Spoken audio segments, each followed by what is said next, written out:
Let's make history.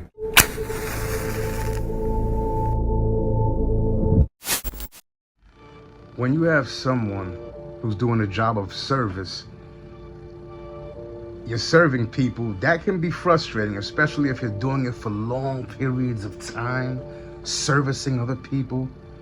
And it can get to a person. It can get humans, their tolerance can run thin, their patience can run thin, especially when they're doing a job of service. And being the recipient of that, a lot of times, we don't realize that. We take them for granted, as if we're entitled to the role that they're playing, the service that they're offering, whether it be a fast food worker or a bus driver or a train conductor. We take them for granted, and we tend to be quicker to disrespect someone in a position of service because we know their hands are tied somewhat because they're at work, so they can say but so much. They don't want to lose their jobs.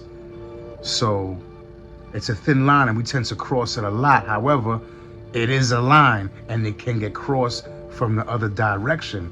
And this has happened recently in Brooklyn, where a bus driver actually stabs a passenger.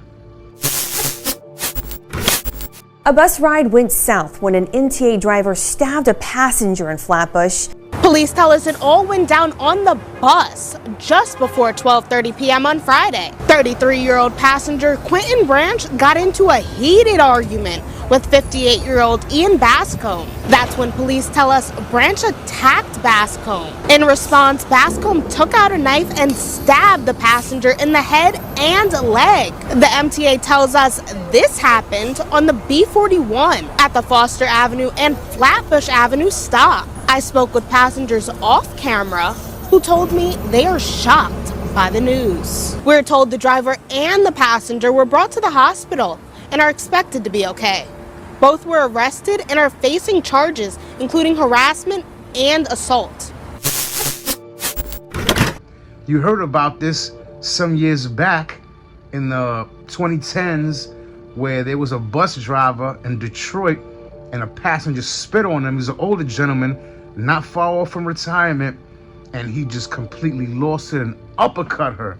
I believe she fell off the bus, and people were rallying for him, but he did lose his job and his pension, from what I understand. Is it worth it? I'd like to ask him. But you can certainly see how it is possible for a bus driver to lose it. Maybe a train conductor.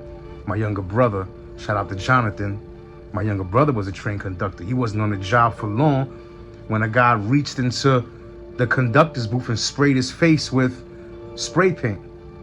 And he had to be hospitalized. Luckily, he had on goggles, but some of the paint got in his mouth. So let's just be more mindful of that. And sometimes you do have people in positions of service, when they get frustrated, they do tend to take it out on the customers or the people they're servicing. And that isn't acceptable either, but we definitely need to be mindful when someone's doing a job of service to realize the levels of frustration they must have to deal with when dealing with so many different personalities and attitudes. Leave your thoughts in the comments. Don't forget to hit that like button.